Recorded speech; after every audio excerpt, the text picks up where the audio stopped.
40장에서 요셉이 술 관한 장과 떡 관한 장의 꿈을 해몽합니다. 그리고 41장에 가서 드디어 바로의 꿈을 해몽하게 됩니다.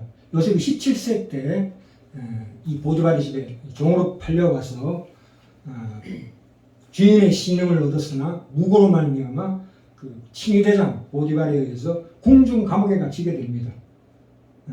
이 모든 것들이 말하자면 하나님의 인도하심이다 이렇게 보시면 됩니다. 그러니까 요셉은 꿈을 해석하는 은사를 하나님께 받아 가진 것으로 나타납니다. 물론 본인 자신의 꿈에 대한 정확한 결과는 42장에 가서야 이제 나타나게 돼. 그 결과를 확인하게 됩니다. 아, 이것이 하나님의 꿈의 의미가 과연 무엇인가?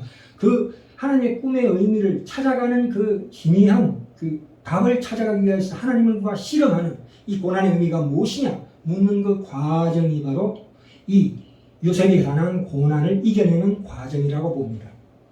그래서 창세기 42장에 45장에서 걸쳐서 비교적 소상하게 나오는 이 일련의 사건들을 통해서 실제로 하나님께서 친히 요셉의 가정을 치유하시기 위해서 연출하신 한 편의 드라마다 이렇게 이해하시면 될 것 같습니다.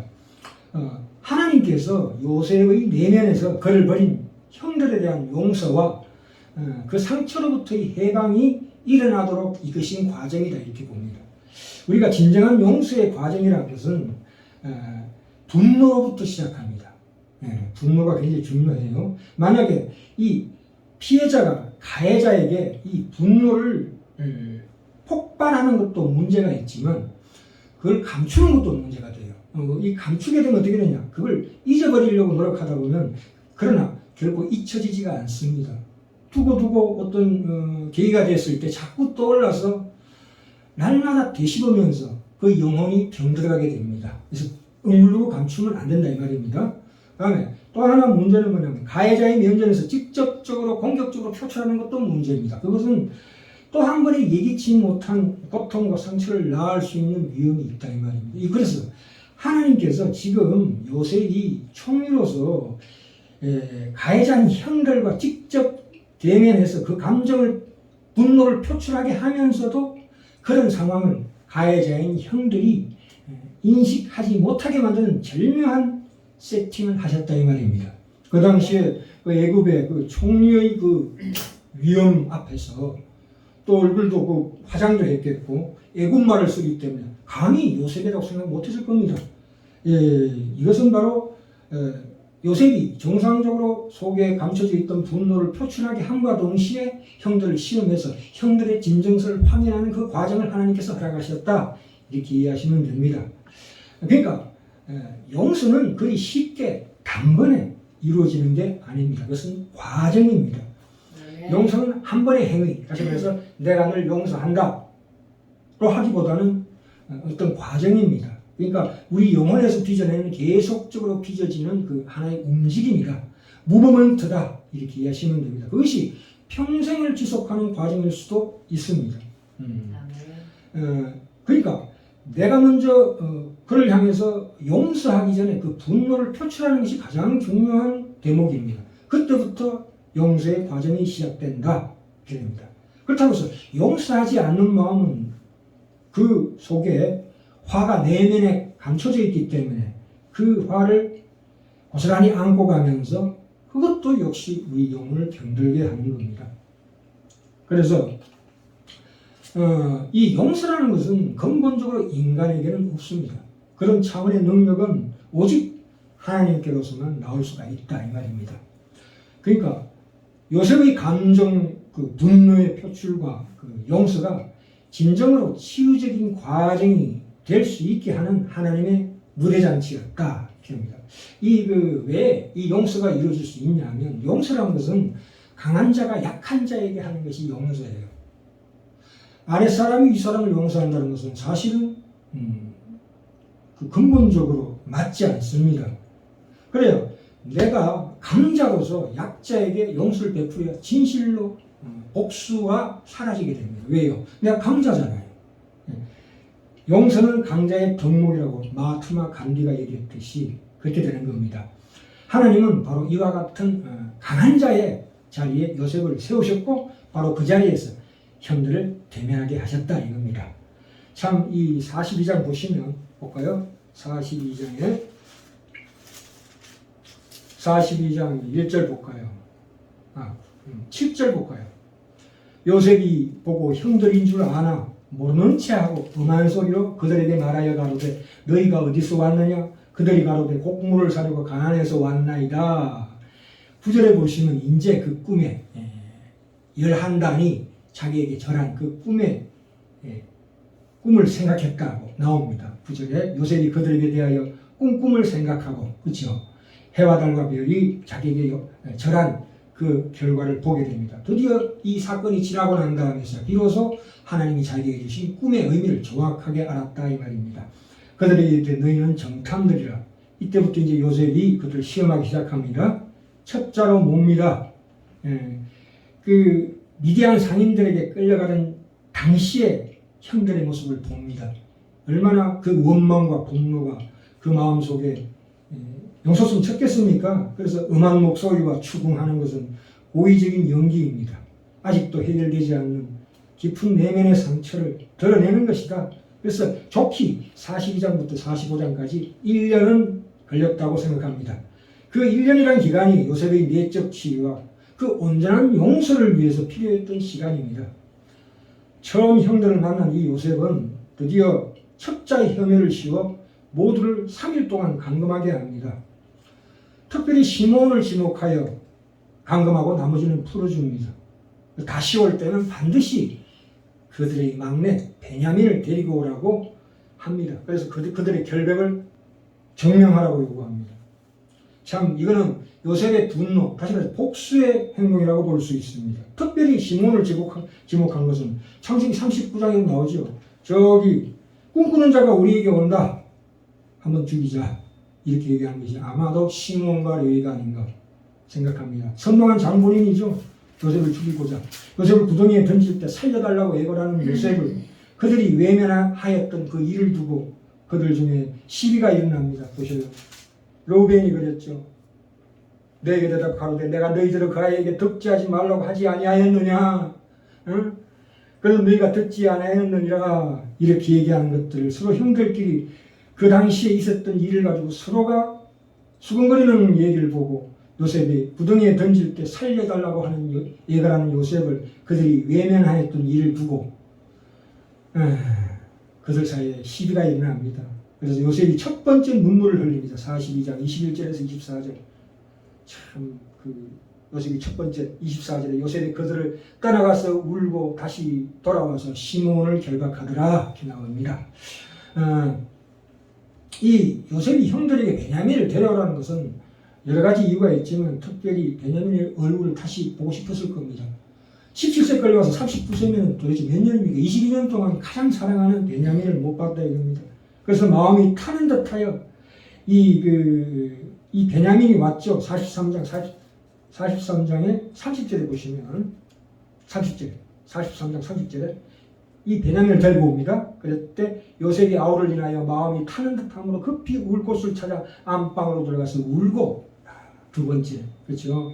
이 베냐민을 봤을 때 고향과 그렇게 가고 싶었던 고향과 그 아버지에 대한 그리움이 향으로 덩어리째 솟구쳐 올라왔던 그 장면이 생각납니다. 그리고 야곱이 생존하고 있다는 소식과 베냐민의 그 건강한 모습을 바라봤을 때 참으로 하나님께 감사하는 마음으로 흘린 눈물이기도 합니다. 참 이 모든 장면이 이 드라마를 만드신 하나님이 이 과정을 통해서 요셉의 마음을 어루만지고 치유하시는 과정이라고 볼 수 있습니다. 이 과정을 통해서 요셉은 자신을 변화시켜 보신 하나님을 바라보게 되었을 겁니다. 그래서 이 환난의 때에, 이 흉년의 때에 그의 가족을 구원하시기 위해서 자신을 애굽에 먼저 있게 하신 하나님의 섭리에 감격해서 흘리는 눈물이기도 했습니다. 창세기 42장 9절에서 다시 한번 돌아가 볼까요? 요셉이 자기 앞에 엎드린 형을 보고 자기가 어린 시절 꿈을 꾼 것을 기억했다고 나와 있습니다. 인제서야 비로소 그 순간 어린 시절 자신이 꾼 꿈의 의미를 깨달았다고 봅니다. 이 요셉이 애굽에서 이방 여인과 결혼을 합니다. 물론 요셉의 신앙이 그 나라에 편만에 있었기 때문에 그 이방인과 결혼한 것은 그렇게 문제가 되지 않습니다. 왜냐하면 그들도 믿었으리라고 봅니다. 그래서 첫 번째 아들이 뭐냐면 이름이 므낫세지, 잊어버리리라 하는 뜻입니다. 그 모든 자기 안에 있던 그런 상처들을 이제 잊어버리리라 하는 그 숨겨진 그 아픔과 분노를 자기 아들 첫 아들에게 이름으로 나타냈다고 봅니다. 이 모든 과정을 통해서 당신의 하나님의 놀라운 계획을 이루어오신 하나님의 그 솜씨를 바라보는 성숙한 신앙인의 눈이 열렸다. 이렇게 보시면 됩니다. 네. 참 우리가 남을 진정으로 용서하기 위해서는 자신의 어떤 잃어버린 것들, 그 상실과 그 고통을 있는 그대로 직면하는 것입니다. 그로 인해서 자신에게 일어난 결과들 사실 그대로 수용하는 과정이 반드시 필요하다 이겁니다. 그 과정 속에서 그가 겪은 고난이 그로 말미암아 그가 잃어버린 그 모든 것들보다 훨씬 더 큰 의미를 성취하는 과정이었음을 알 수 있었기 때문입니다. 하나님의 섭리를 발견하는 일이 가장 중요하다. 또 한 가지 하나님의 섭리는 이제 이해했고 이제부터 그 사이에 일어난 형들의 내면의 변화를 확인하는 일이 이제 있는 것입니다. 형들의 내면의 변화의 진정성을 확인하려는 의도가 있었다 이 말입니다. 그래서 요셉은 베냐민에게 무명을 씌워서 그를 노예로 삼으려 하면서 이에 대한 형들의 반응을 시험하고 있는 것입니다. 참 그러니까 하나님께서 이 요셉을 통해서 참으로 그 당시 상황을 그대로 재현하는 기가 막힌 연출이라고 보시면 됩니다. 과거 요셉의 자리에 베냐민을 놓고 그 당시에 그들이 그 당시에 요셉을 팔던 그 당시의 상황으로 다시 돌아가기 위해서 그 상황을 다시 경험하게 합니다. 그랬을 때 이 하나님께서 원하시는 것은 뭐냐? 요셉의 뿐만 아니라 그의 형들도 치유하시기를 원하시는 하나님의 뜻이 숨어 있다 이겁니다. 일종의 데자뷰죠. 우리가 어느 날 어떤 길을 갔을 때 내가 어디선가 분명히 본 길인데 꿈에 나타났다 하는 데자뷰. 물론 뇌의 착각이지만 다시 일어나는 거죠. 그럴 때 형제들 중에 주저하지 않고 나선 사람이 있습니다.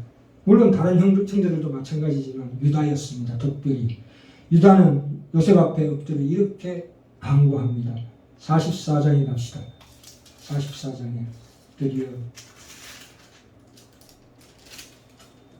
33절부터 34절입니다. 33절부터 34절. 청컨대 주의 종으로 아이를 대신하게 하여 있어서 주의 종이 되게 하시고 나를 주의 종으로 되게 하시고 아이는 형제와 함께 도로 올려 보내소서. 내가 어찌 아이와 함께 하지 아니하고 내 아비에게로 올라갈 수 있으리이까. 두렵건대 제 해가 내 아비에게 맺힘을 보리이다.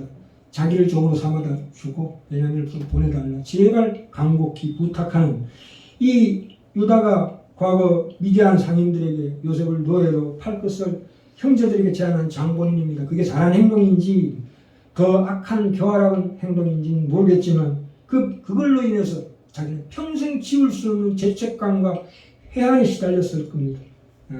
참 그래서 그의 일탈 행동, 그 잘못된 그 행동도 나왔을 것이고 그 속에 있는 자기 자신에 대한 그 불명예와 큰 수치심에 젖어 있었을 겁니다. 그런데 이 성경은 분명히 44장 33절 34절까지 이르도록 유다의 이전과 다른 태도를 보이게 합니다. 여기에서 우리가 중요하게 짚고 넘어야 될 것은 아무리 실패한 인생, 유다는 실패한 인생입니다. 다말과 하게 되고 그래서 물론 거기에서 여러 가지 사건에 의해서 예수님이 태어나시지만 본인으로 봐서는 실패한 인생입니다만 이 사람이 살아있는 동안 언제나 올바른 선택을 할 수 있는 기회는 남아있다는 사실입니다. 죽기 전에. 아무리 상처와 결핍이 많은 인생이라도 올바른 선택을 할 능력과 그 책임은 항상 본인에게 남아있고 그 책임과 그 권능, 능력을 행할 그 의지는 하나님께서 주신다. 아멘. 이해하시면 됩니다. 이런 이 해피엔딩이죠. 말하자면 행복한 결말이 참 하나님께서 그들을 위하여 예비하고 계셨다 이렇게 됩니다. 참 베냐민 대신 다시 한번 말씀드립니다. 자기 자신을 노예로 삼아달라는 유다의 보수는 드디어 요셉의 심금을 크게 울렸습니다. 요셉으로 하여금 형들을 마침내 진정으로 용서할 수 있게 하였습니다. 그래서 유다의 간청을 들은 요셉이 드디어 방성대곡합니다. 45장 2절에 요셉이 방성대곡하니 애굽 사람에게 들리며 바로의 궁중에 들리더라. 이제 더 이상 형들을 이제 더 이상 가해자가 아니라 가족으로 다시 받아들일 수 있습니다. 참 다시 한번 말씀드립니다. 요셉이 이 자리에서 다시 한번 보았던 것은 바로 그들을 여기까지 이르게 하신 하나님이십니다. 그래서 45장 5절부터 8절까지 말씀이 그 말씀입니다. 읽겠습니다. 당신들이 나를 이곳에 팔았으므로 근심하지 마소서, 한탄하지 마소서. 하나님이 생명을 구원하시려고 나를 당신들 앞서 보내셨나이다. 왜요? 6절에 이 땅에 2년 동안 흉년이 들어서는 아직 5년은 기경도 못하고 추수도 못할지 앞으로 5년 동안 계속 흉년이 이어질 텐데 나를 앞서 보내셨다 이 말입니다. 하나님이 큰 구원으로 당신들의 생명을 보존하고 당신들의 후손을 세상에 두시려고 이 애굽에서 이제 200만에서 500만 사이에 대민족을 이루게 되죠. 그래서 나를 당신들 앞서 보냈다고 2번이나 반복합니다. 8절에 그런즉 나를 이리로 보낸 자는 당신들이 아닙니다. 하나님이십니다. 하나님이 나로 바로의 아벨을 삼으시며 그 온 집의 주를 삼으시며 애굽 온 땅에 지휘자를 삼으셨나이다. 이제 이 하이라이트가 창세기 45장에 나옵니다. 참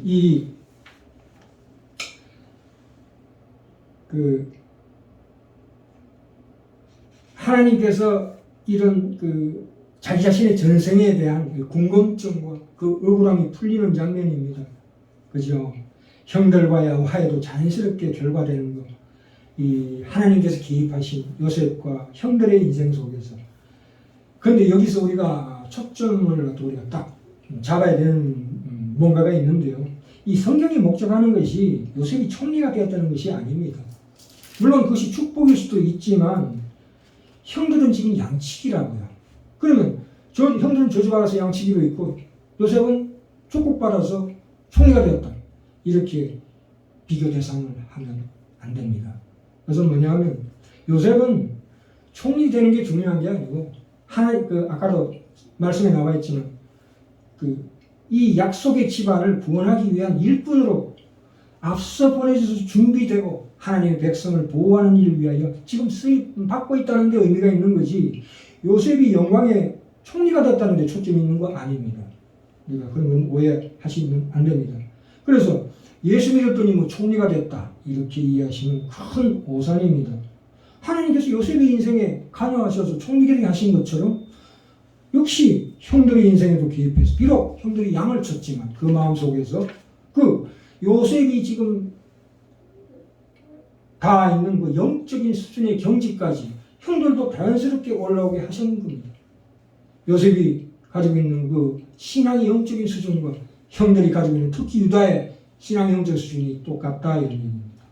하나님께서 그 속에서 무엇을 이루십니까? 거룩을 이루시고 계셨다 이 말입니다. 아멘. 요셉과 형들 내면 세계 속에서 이 거룩을 만들어가기 위해서 가해자와 피해자가 되었다 이 말입니다. 이제는 가해자도 없고 피해자도 없고 하나님께서 우리 다 못난 인생들입니다. 요셉도 역시 못났습니다. 못난 행동 많이 했습니다. 속에서 하나님의 은혜와 구원과 하나님의 특별하신 복들로 그 속에 거룩으로 채워져서 이 하나님 앞에 항복의 자리, 이 놀라운 결과의 자리에 이르게 하신 그 형들과의 해오를 통해서 그것을 확인하게 됩니다. 요셉도 확인하게 되고 형들도 확인하게 됩니다. 자, 그래서 우리가 결론적으로 신약으로 가봅시다. 왜 이런 고난의 또 용서와 화해, 분노, 용서, 회심 이끌어내신 왜 그런 하나님인가? 로마서 8장으로 갑니다. 8장 18절부터 25절까지인데요. 18절 제가 먼저 읽겠습니다. 생각한데 현재의 고난은 장차 우리에게 나타날 영광과 좋게 비교할 수 없도다. 이렇게 말씀하고 있고 그 다음에 이어서 23절에 이뿐 아니라 또한 우리 곧 성령의 처음 익은 열매를 받은 우리까지도 속으로 탄식하여 양자될 것 곧 우리 몸의 구속을 기다립니다. 우리가 소망으로 구원을 얻었으면 보이는 소망이 소망이 아니니 보는 것을 누가 바라리요. 만일 우리가 보지 못하는 것을 바라면 참음으로 기다릴지니라. 이렇게 나옵니다. 자, 이 요셉의 고난을 통해서 우리에게 주시고자 하는 하나님의 말씀은 뭐냐? 로마서 8장 이게 나와 있다시피 기독교 신앙은 특별히 종말론적이라고 합니다. 종말론적이라는 것은 하나님께서 의도하신 계획의 끝이 있다 이 말입니다. 우리가 보통 종말론, 이것은 기독교의 핵심 교리입니다. 이런 것은 하나님의 의도하신 어떤 계획의 끝이 있다, 완성이 있다 이 말입니다. 완성, 그 끝이 있다. 구원의 완성이죠. 구원은 끝. 이것이 종말론적이라는 뜻입니다. 그러니까 하나님께서 그 시간과 과정과 관계 속에서 우리를 구원의 완성으로 인도하고 계십니다. 우리는 지금 어디 있는가? 완성의 단계에 있지 않죠. 그러니까 이것이 뭡니까? 약속이죠.